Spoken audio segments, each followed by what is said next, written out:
Medellín se ha venido construyendo una especie de, o sea, se ha venido amoldando al ciudadano. Cuando el ciudadano ve a un miembro de la policía cerca del criminal, abrazándose con el criminal, eso va quedando en su consciente. Lo mismo hace un niño cuando ve eso, ¿cierto? Entonces la gente ha aprendido, una buena parte de nuestra ciudadanía ha aprendido a sobrevivir en medio de lo legal y lo ilegal. Muchos han aprendido a cuando se necesita lo legal lo toman y cuando necesitan lo ilegal también lo toman.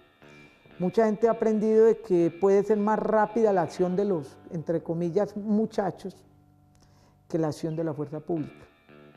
Entonces mucha gente ha aprendido a sobrevivir en medio de eso, ¿cierto? Y eso ha venido construyendo cosas como esto. Lo que importa es lo que pasa adentro de mi casa, al interior de mi casa. O sea, si yo no me meto con nadie, nada va a pasar. Si le pasó a un vecino es porque algo debía, algo hacía, se metió en lo que no era, pero no es conmigo. Y todo eso se ha venido construyendo al interior de nuestra sociedad, ¿cierto? Eso es lo que le he dicho ahora, ese es el chip que hay que cambiar en la futura generación.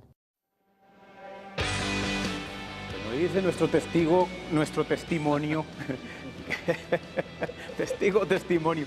Bueno, dice Quijano que mucha gente en la ciudad ha aprendido a vivir entre lo legal y lo ilegal, precisamente porque hay ejemplos de parte del mismo Estado, como a través de la policía y otros, que entran en negociaciones con gente que no está en lo legal, y entonces la ciudad aprende a usar lo uno y lo otro. Eso es parte del precio que tiene que pagar una ciudad para ser tan desarrollada. Pues es que en el caso de Medellín eso, y ahorita lo tratamos un poco por fuera de cámaras, hay un asunto cultural, un arraigo cultural bien difícil frente al tema de qué me conviene a mí, cómo le saco yo ventaja a un espacio o a otro espacio.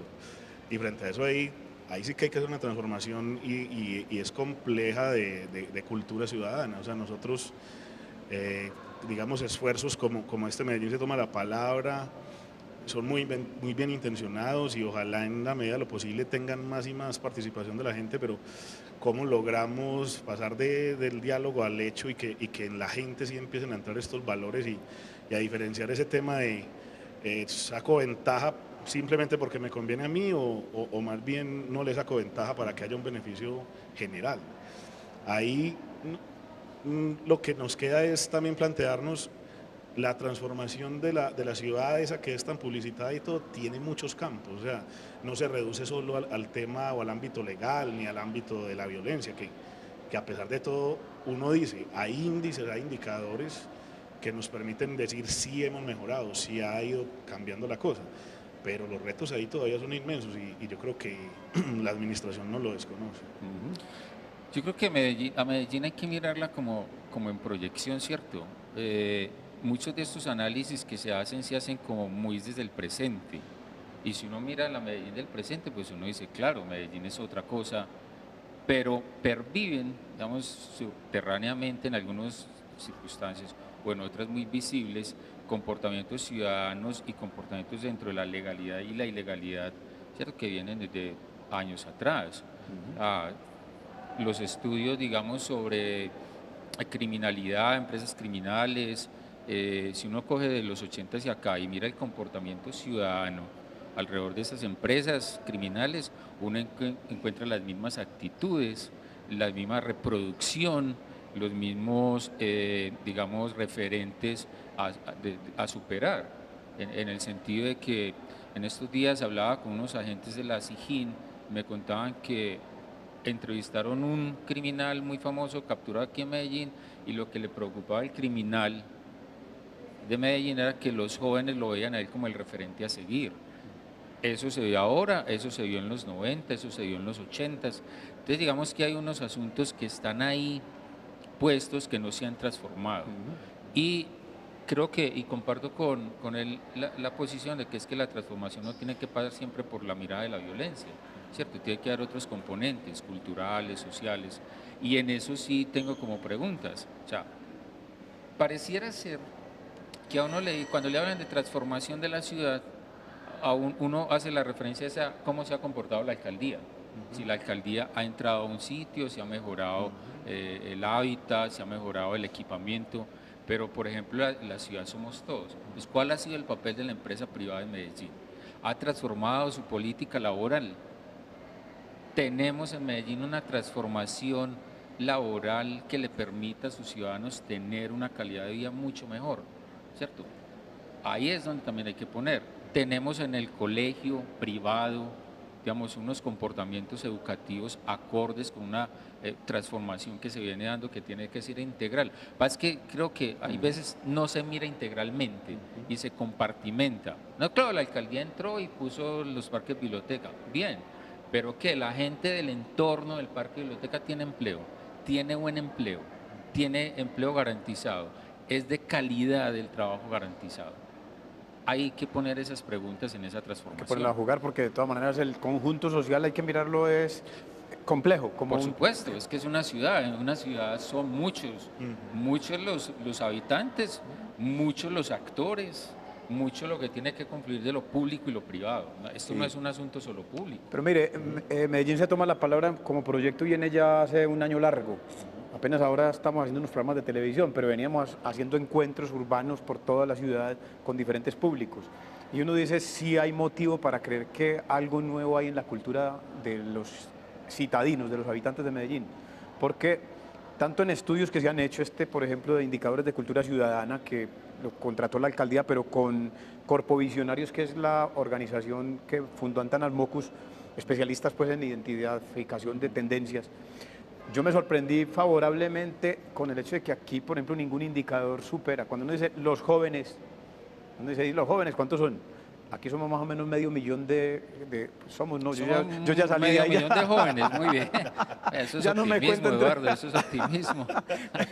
Tenemos más de medio millón de jóvenes en la ciudad, de los cuales más del 70% no ha delinquido. Ni están dispuestos a meterse al mundo del narcotráfico, ni son extorsionistas, ni están cercenándole la vida a los otros, ni están secuestrando. Es decir, uno dice, sí, pues hay gente joven, la gente joven es la que se arriesga a hacer de todo en la vida. Pero cuando uno ve indicadores de estos, por ejemplo, rechazando desde el punto de vista cultural, principios como el de yo prefiero a mi familia por encima de cualquier cosa y si tengo que barrer con los demás, el 75% dice no, yo no prefiero a mi familia. Es decir, es el respeto a la vida. Entonces uno dice, habrá motivos por lo menos de saber que esto evolucione hacia un poquito mejor. Yo a eso, yo respeto mucho las encuestas, hay veces no las entiendo. Y a la encuesta habría que hacerle una pregunta y es en qué contexto se hizo la encuesta. Ajá. ¿Cierto? Una cosa es hacer una encuesta de manera libre y espontánea y otro escenario es hacer una encuesta con jóvenes beneficiados con programas de la alcaldía. Creo que la diferencia en la respuesta sería otra, ¿cierto? Yo creo que si bien hay gente que rechaza, obviamente es que la gente, si uno le dice usted rechaza la violencia, claro que la rechazo. Pero en algunos escenarios no, en algunos escenarios aún admiten un nivel de violencia, digamos, funcional a unos intereses particulares. Sí. Okay. Pero entonces digamos que ese 75% es interesante de mirar en cifras. Lo que yo sí creo es que hay que mirar en la transformación mental del ciudadano de Medellín. Y esa transformación mental, me la decía una profesora alemana de la Universidad de Antioquia hace poco, no se ha dado. Sigue siendo un grupo cerrado, un grupo que si bien es afable con el extranjero, no lo deja entrar todavía mucho. Un ciudadano de Medellín que cuando viaja, no viaja, o sea, viaja, cambia de territorio, va a la costa, va a Estados Unidos, pero se lleva las mismas pero cosas y se lo sigue lleva haciendo. el paisa que lleva adentro, entonces busca los frijoles, o sea, en ese tipo también de comportamientos en el extranjero, y decimos en el extranjero por fuera del departamento y por fuera del país, ¿cierto? Hay transformaciones mentales, somos unos sujetos ya culturalmente abiertos, estamos dispuestos a probar el mundo, no, nos vamos a Europa y buscamos un restaurante paisa, Ajá. que de hecho lo hay. Bueno, vamos a Estados Unidos y vamos a buscar la arepa del chicharrón.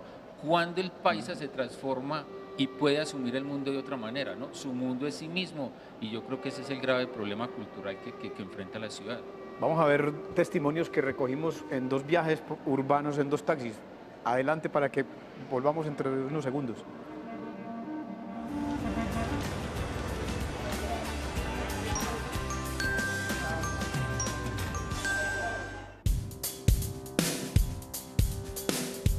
Soy conductora de servicio público, taxista no, conductora de servicio público. Me gusta, me encanta manejar carro.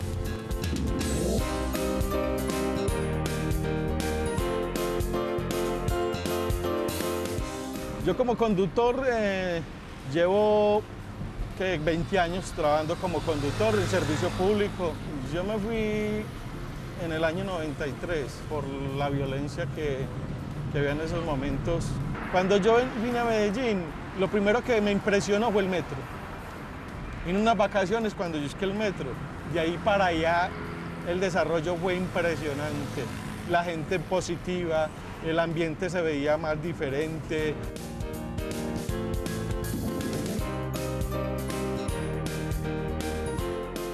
A Medellín le hace falta presencia policial. La gente está insegura porque los atracos están muy a la orden del día. A mí me toca ver en un solo día, salir por la tarde, hacer alguna diligencia, y me toca ver en un solo día 2 y 3 atracos, verlo a uno ahí, verlo.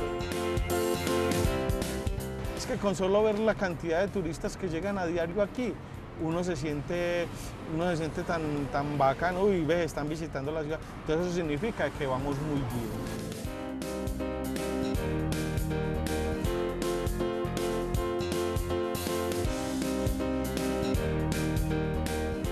La imagen que ellos tienen de Medellín es que somos de poncho, carriel y sandalias. La imagen que el extranjero tiene de Medellín es esa. Ellos llegan acá y ven de que Medellín no es así, ni que está llena de soldados, ni que está militarizada, ni que en realidad todos son delincuentes o son sicarios o qué. No.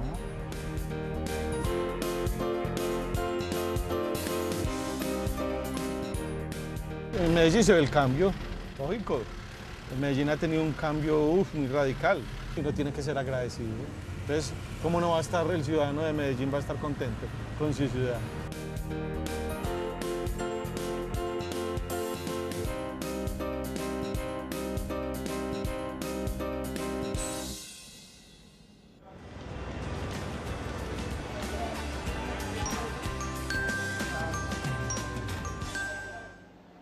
A veces nos convertimos en que o todo o nada. O sea, si no hemos logrado el total, entonces porque no se ha hecho nada. O al revés. Quiere decir que solamente se muestra lo bueno y quedamos como sí. Pero mire estos 2 casos. 2 personas en el mismo oficio, el uno muy optimista, se había ido en el momento más cruel de Medellín cuando los bombas y todos esos asuntos de violencia urbana, y retorna completamente optimista, aquí está feliz, los turistas vienen por montones, y Juan Diego me dice, bueno, ¿y a dónde llevan a los turistas? Sí, yo creo que quienes se fueron de la ciudad en la década del 90, sobre todo al comienzo, en esas épocas de 89 más o menos al 94, claro, tienen razón, hoy Medellín es otra cosa, no tenemos un cartel de Medellín de las dimensiones en que se tuvo en los 90.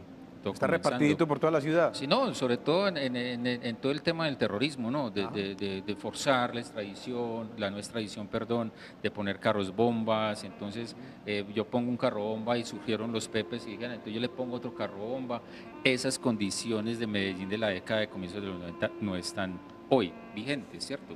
Por muchas razones. Es que también hay que entender que la transformación de Medellín es una transformación que también va de la mano con la transformación del país y del mundo. O sea, malo sería decir que Medellín no se ha transformado cuando el mundo se ha transformado. Para mirar otras cosas, Barranquilla es una ciudad pujante ahora, muy moderna, ¿cierto? Bogotá, pese a todo, sigue jalonando, y otras ciudades intermedias. Pero entonces la gente mide el tema por el turismo, ¿cierto? Claro, a uno le parece ya incluso satisfactorio. Supongo que para la agencia es muy bueno medir las cifras del turismo anual en Medellín. Y hay una, sí, eso siempre nos van a dar las cifras. No, porque en la revista precisamente claro, ahí destacan una cantidad de eventos que han traído gente claro, en el sector textil, empresarial, etc. Pero, ¿a dónde van los turistas en Medellín? ¿A dónde van? ¿A dónde fueron cientos de turistas que vinieron al Foro Social Mundial hace unos meses? ¿Cierto? ¿cuál es el aporte? Y uno, estoy seguro, y no temo equivocarme siendo una medición muy empírica, que por lo menos el 70% de los turistas que vienen a Medellín pasaron por dos territorios específicos, prostíbulos y plazas de vicio. Si usted le dice a un taxista, ¿a dónde llevó el último turista? Fijo, le puede decir, lo llevé al barrio Antioquia a comprar droga, o los más osados fueron a Lovaina, que son plazas de vicio históricas que nadie las mueve, pero se sabe que ahí se comercializa mucha droga de diferentes maneras. Entonces digamos que claro, el turista lo vemos, está bien, viene y hace unas compras, viene y habla bien de la ciudad cuando se va, pero ¿cuáles son las prácticas del turista en Medellín? ¿Son unas prácticas que le generan mayor cultura al habitante o son unas prácticas que al contrario, ¿cierto?, deprimen más la ciudad por sus consumos de prostitución, mucha infantil y de drogas ilegales? Sí, sí, sí. Pero habría que preguntarse esos aportes. Sí, claro, ¿cómo son? pero también tiene que ver mucho con el perfil de lo que es un turista en el mundo, no solamente el que viene a Medellín, sino de los de aquí que van a dónde y qué es lo que recorremos todos cuando salimos a viajar. No bueno, todos pero sabe que a uno como antioqueño sobre todo y a uno como colombiano, y yo lo he sentido en algo, pues yo no soy consumidor ni nada de eso, pero yo sí siento que si voy, yo conocí en alguna oportunidad Boston, en Boston la mayor red de distribución de droga en la época. En Boston, Estados Unidos, Era en no 2000, aquí sí, en Medellín. era en la ciudad de Boston. En el 2000, yo fui en el 2003, la mayor red de una zona de la ciudad de Boston era una red de distribuidores antioqueños. Entonces usted se imagina uno con la carga cultural que uno lleva en la migración, Sí. uno buscar una dosis en una ciudad extranjera, eso le da a uno un infarto, ¿cierto? Entonces hay prácticas de turistas, unas y otras. Acuérdense que ayer, antier, acaban de desarticular una red de prostitución, parte infantil, sí. que se manejaba desde Medellín y la manejaba un extranjero. Bueno, y la gente que viene y que la ASI atiende aquí, ¿qué dice o cómo la ve? A ver, digamos, ¿A dónde los llevan? Primero que todo, nosotros como ASI no somos la que promueve el turismo en la ciudad. Ahí no está son una agencia de turismo. Está el buró, está Plaza Mayor, que se encarga también más de eso, y obviamente la Secretaría de Turismo de la ciudad. Nosotros tenemos un acercamiento con otro tipo de públicos, también turistas algunos, pero digamos que son de otro nivel y que en ese sentido, pues, frente al comportamiento y que nosotros pues también tenemos la opción de viajar por nuestro trabajo y todo eso, pues uno también encuentra ese tipo de ofertas de todos los taxistas en todo el mundo. O sea, esos son también, yo creo, algún tipo de ideas que nosotros nos vamos haciendo y que no vamos a desconocer. Eso es un problema en la ciudad, pero que no son un problema ni nos pone mucho menos en el ranking de los 10 mejores destinos del turismo sexual, porque eso también es lo que pues hace poco planteaba un artículo pues, o un documental de un periodista extranjero. A ver, lo que es claro, por ejemplo, para nosotros en el caso de los eventos internacionales, lo importante es lo que pasa a partir del evento, no durante esa semana que estuvieron, no sé, 7.000 visitantes y dejaron una derrama económica de no sé cuántos dólares por día, sino con esos visitantes, en el caso, por ejemplo, visitantes de delegaciones políticas, gente de negocios. Con esa gente inicia un proceso en el que nosotros podemos tener un beneficio a largo plazo y que nos mejore las capacidades instaladas en la ciudad. En lo que hablamos, por ejemplo, durante esa semana vino una delegación muy fuerte de Barcelona. Barcelona es una ciudad con la que cada vez hemos ido fortaleciendo más la relación y es una ciudad que nos sigue proponiendo acompañarnos en el proceso de mejoramiento del ejercicio público, ¿cierto? Claro. En ese sentido, esas cosas son muy beneficiosas y nos permite pensar que, por ejemplo, una inversión de unos 20.000 millones de pesos en un evento de esos podrá ser superado con lo que llegue más adelante en convenios de cooperación. Bueno, y ustedes se han referido a casos, por ejemplo, de lo que forma la cultura de un pueblo y hay unos aspectos aquí que no hemos conversado, sino de tres duros como la droga, la prostitución, etcétera, pero hay unas rutas de la memoria, eso que decían, bueno, ¿qué es lo que fuimos? Sí. Vamos a ver un caso que aquí nos van a mostrar y retornamos.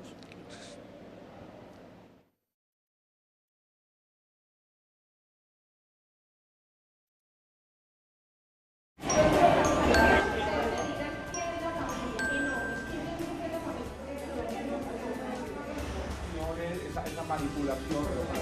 Eso, déjenmela ahí.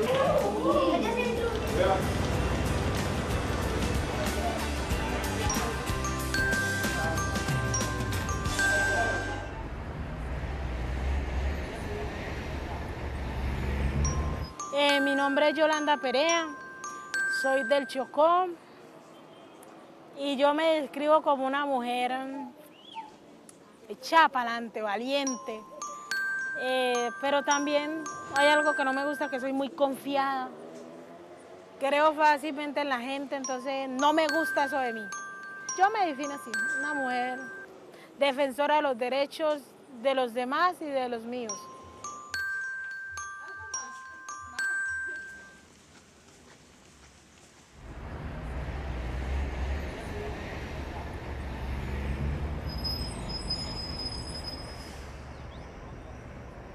Yo tenía 11 años, yo vivía en el Chocó y a mí un actor armado me violó.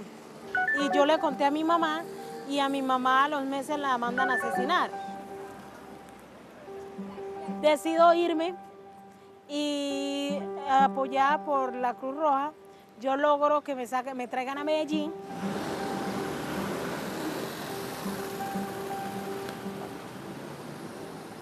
En este momento hemos llegado aquí a la ruta del bus de la memoria, o sea, el Museo Rodante, y estamos esperando que lleguen unas compañeras, las cuales van a ser hoy nuestras invitadas a ir a cada una de las rutas que tenemos hoy en el centro de la ciudad. Hola, ¿cómo está? Bien, gracias. Bienvenidas. Bienvenidas a esta su casa, niñas. Digamos que el bus de la memoria lo tomamos como un camino, una sensibilización a todos aquellos que saben que hay una violencia pero que no le prestan atención.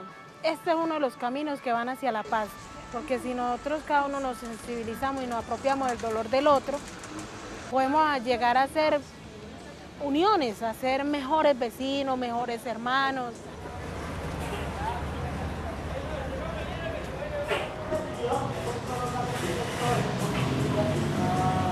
Estamos llegando al Parque Periodista.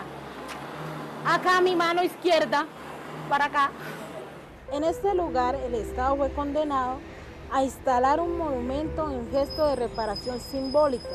La obra recuerda la masacre del barrio Villatina, en la que las víctimas fueron niños y niñas asesinados el 15 de noviembre de 1992 por un comando de policía vestido de civil adscrito al F2.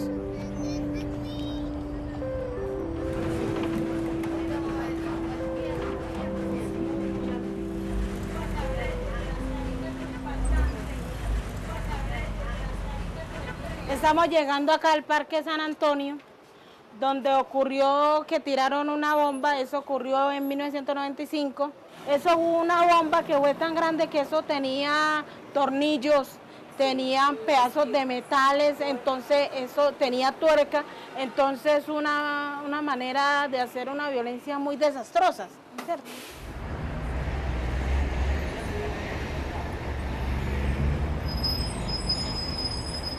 Entonces, en reemplazo de este pájaro, dice, o sea, queriendo decir que hay algo mejor y que se puede renovar lo poco que hay, hicieron este que está acá.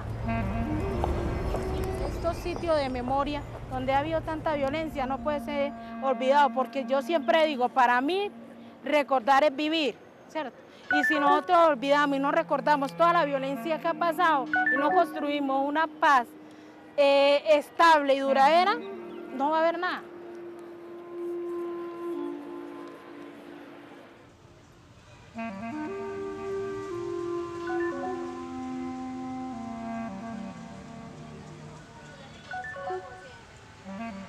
Este es el altar de las víctimas de la violencia.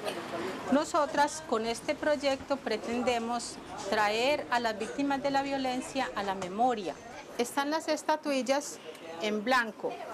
Significa que la sociedad las tiene olvidadas, pero nosotras queremos traerlas, nombrarlas, darles vida nuevamente y que sean parte de este altar.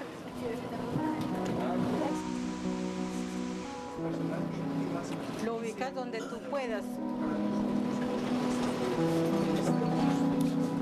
Muchas gracias.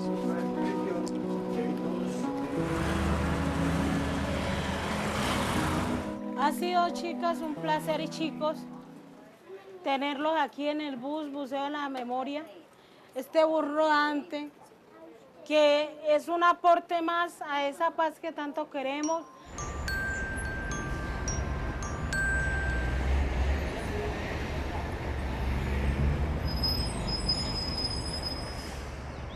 Para lograr esa paz necesitamos cada quien empezar a construir. O sea, la paz es como una telaraña. Cada quien debe ir tejiendo, pero para el bien común. No se trata de tejer algo que sea solo para mí, sino que sea un bien común.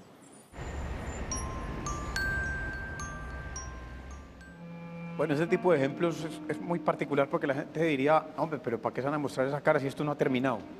¿Por qué se van a mostrar que Medellín ya está en paz en esos lugares y la guerra continúa? Que fue lo que insinuó más o menos ahora la declaración de Quijano también. Es decir, entonces, ¿qué importancia tiene esto? ¿Para la reparación simbólica, para la tranquilidad psicológica, o es para embrutecer a la gente y que la gente no vuelva a preguntar o qué? O sea, yo no sé. A mí me parece muy particular porque, o sea, la señora que presenta las rutas es una mujer muy valiente, yo la conozco. Pero es que esta ciudad es eso, ¿cierto? Esa ciudad es eso, es esa memoria, es ese recuerdo, es esa población de víctimas. Pero, por ejemplo, por poner un contraste muy fuerte en las rutas de la memoria, al Parque del Periodista van y muestran lo de Villatina, pero ¿qué es el Parque del Periodista por la noche? Ajá. Es la otra Medellín. Que es otra Medellín, es ya otra en ese... Medellín, una Medellín tolerante, un espacio, digamos, donde se expresa la diversidad sexual, el consumo de sustancias alucinógenas, ciertas ilegalidades. El Parque de San Antonio, que es donde está la paloma rota por aquel atentado en la noche, es uno de los lugares más inseguros de la ciudad, pese a que está a media cuadra de la estación de policía metropolitana. Pero esa es la ciudad, y eso es cualquier ciudad en el mundo. Pero es cualquier ciudad en el mundo. Claro, es que eso es les iba a cualquier ciudad en preguntar, el mundo. porque a veces uno evalúa su ciudad No. todavía con el referente de la ciudad del siglo XIX, una aldeita chiquita llena de gente sana. Y eso ya no existió. Primero no existió, pero y ahora les decía que también es que la población turística del mundo es una población variopinta. No es que el turista sea siempre sano o siempre perverso, no, es que turismo es turismo, hay gente andando. Y la gente que anda pues tiene todas las condiciones de su cultura y de sus vicios y de sus anhelos y de sus cosas. Hay gente que se va solamente a los museos, otros se van solamente a las tiendas y otros se van solo a los prostíbulos y otros se van solo a los consumos. En todas las ciudades del mundo hay ventas de vicio. Uno dice, pero a ver, un momentico. Ahora, sin embargo, a mí sí me preocupa mucho por los testimonios que escucho, es la proliferación y la abundancia en las redes sociales, digamos, en las periferias urbanas, en la ciudad de Medellín, en todos los barrios, esos controles que hay de ventas, de consumos, de prohibiciones que sí le quitan el derecho de ejercicio ciudadano a los habitantes de Medellín. Esa es la parte que sí es muy preocupante, que puede obedecer o a transacciones indebidas o a una especie de juego doble con que entonces yo tolero a este mientras combato a este otro, que es parte de lo que se ha dicho mucho. María Jimena Duzán dijo en la revista Semana también, coincidencialmente en esa semana donde salió tu artículo, que es que Medellín ha tenido varias transacciones, entonces, y esto en el mundo ha dado, no es que Medellín inaugure ese asunto. En muchos países del mundo, en África, en Asia, los estados han transado temporalmente con el AMPA para tratar de controlar a las ciudades y hacerlas gobernables. ¿Estaremos ante eso en Medellín? Hombre, yo creo que no. Desde, pues, digamos, la ASI no tiene injerencia en el asunto de las determinaciones de trabajo, de seguridad, pues, y de esto que compete para la vicealcaldía de gobierno. Pero no, yo creo que ahí lo que pasa es que el tema es difícil. O sea, Medellín, más allá de pensar solo que puede estar haciendo ese tipo de acuerdos, uno ve que hay una voluntad política de hacer el trabajo que se debe hacer. Lo que pasa es que yo creo que no hay nada más dinámico que la capacidad delictiva para mutar y para evadir ese tipo como de medidas que se toman. Es mucho más rápido que el Estado, definitivamente, y ahí es donde a veces nos vemos nosotros en aprietos, pero hay también grandes aciertos ahí. Yo creo que, y retomando la pregunta, por ejemplo, del inicio de este segmento, ese trabajo de memoria hay que hacerlo a ver si también empieza a aportar en esa reconstrucción o en ese alimentar una nueva cultura de la ciudad. Creo que hace falta de pronto más divulgación de ese tipo de cosas. Yo creo que muy poca gente sabe que está un museo Casa de la Memoria donde puede ir a encontrarse con esa historia de la ciudad y con esas, además, testimonios vivos, porque eso está cerca. O sea, en última, es interesante mostrarle al mundo la parte buena, eso que llama la gente, la parte buena.